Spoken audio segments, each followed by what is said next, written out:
Ano ang binibigay mo sa followers mo? Ito yung part 2 mga kababayan kasi hindi talaga tinantanan ni Congressman Marcoleta etong si Atty. Enzo. So ngayon, ipagpatuloy pa natin. Wala kang masabi na panlin lang eh.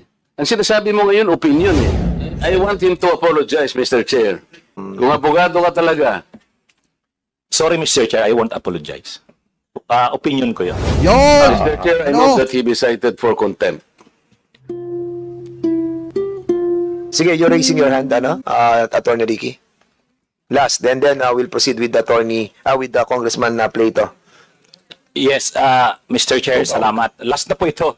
So, hinahanap ko po talaga yung vlog ko na yun kung tungkol saan. So, nakita ko na po, October 21 pa po pala yun, 2024.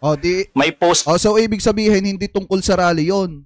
Mga kababayan, tungkol yon sa pagpunta ni Congressman Marcoleta doon sa